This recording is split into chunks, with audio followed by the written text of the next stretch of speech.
가족 여러분 안녕하세요. 자, 오늘은 우리 모처럼 품위있게 교양인답게 그림 한 점 감상해 보실까요? 짜잔. 자, 어떤 느낌이 드시나요? 뭔가 한가롭고 또 여유롭고 또 따뜻한 느낌 훅 들어오지 않나요? 네, 이 작품은 그 유명한 프랑스의 대표적 인상파 화가 바로 클로드 모네의 점심이라는 작품입니다. 띵동댕동.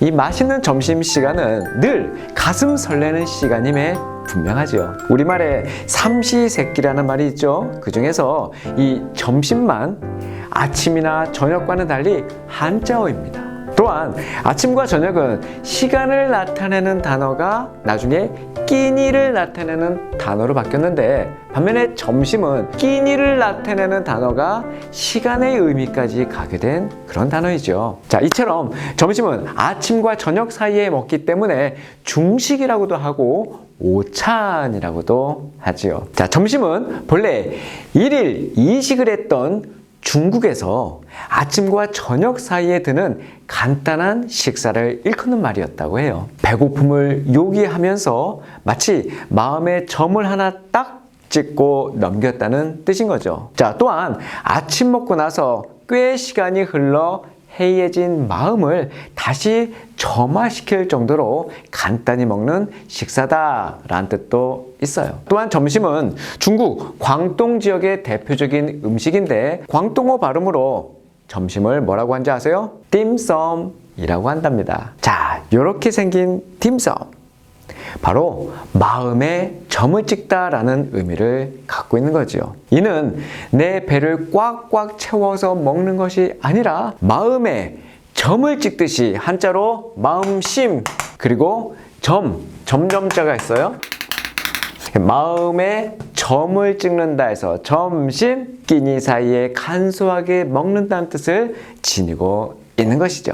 3000년부터 중국 남부의 광동 지방에서 만들어 먹기 시작한 이 딤섬은 여러 가지 유래가 알려져 있지만, 농부들이 일을 하다가 잠시 쉴 때 차와 곁들여 먹었다고 합니다. 기왕 먹는 이야기 나온 김에 딤섬에 대해서 조금만 자세히 이야기해 볼까요? 딤섬의 속재료는 새우나 게살 등 해산물을 비롯해서 쇠고기, 닭고기 등 육류, 채소, 단팥 등 다양한 종류가 사용된다고 해요. 또 모양과 재료 외에 찜통에 찌거나 바삭하게 기름에 튀기거나 떠먹거나 말아먹는 등의 조리 방법에 따라서도 이 딤섬을 구분할 수 있다고 합니다.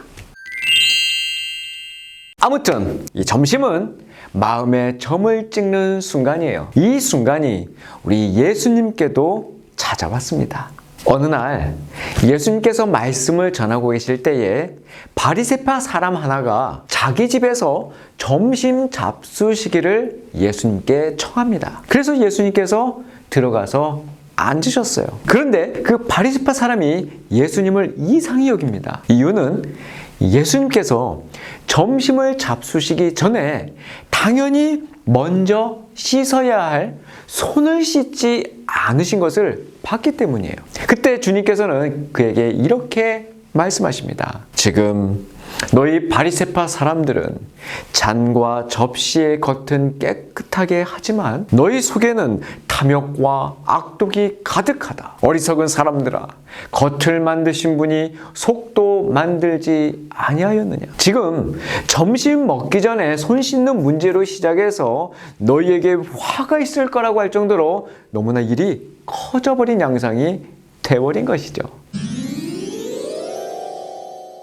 어릴 때 불렀던 동요 중에 둥근해가 떴습니다 라고 있죠. 열심히 율동까지 따라하면서 불렀던 그 노래에 따르면 둥근해가 뜨면 무엇을 제일 먼저 해야 되죠? 그렇죠. 자리에서 벌떡 일어나서 제일 먼저 뭘 해야 되죠? 그렇죠. 윗니 아래 이를 닦아야죠. 그 다음에는 세수할 때는 어떻게 하라고 하죠? 세수할 때는 깨끗이 이쪽 저쪽 목을 닦고. 그런데 여러분, 세수는 엄밀히 말하면 얼굴을 닦으면 안 됩니다. 왠지 아세요? 세수는 말 그대로 닦을 새, 손을 닦는 거예요. 말 그대로 손을 닦다란 뜻이기 때문에 오늘의 이야기는 한 바리새인의 집에 점심 식사를 초대받아 가신 그 예수님께서 일부러 이 세수를 안 하심으로 우리에게 무엇인가를 알려주고자 하는 그런 이야기입니다. 예수님은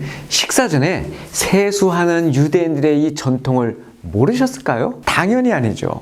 충분히 알고 계셨어요. 예수님은 속은 더러운 채 겉만을 깨끗게 하는 그 유대인들의 외식적인 행태를 질책하기 위한 의도로 일부러 식전 세수를 생략하신 거예요. 그것은 사람이 만든 유대인들의 전통을 따르지 않겠다는 선언이었던 거예요. 종교적인 관습으로 이 바리새인들은 식전 세수를 주장하고 있었어요. 그것은 부정한 사람이나 사물과의 어떤 접촉 가능성에 대한 그 오염을 제거하기 위함이었죠. 이 같은 이 손씻기 관습은 부정한 것들과의 접촉을 금한 구약의 가르침이나 제사장들을 위해서 규정된 정결 예식에서 비롯되었어요.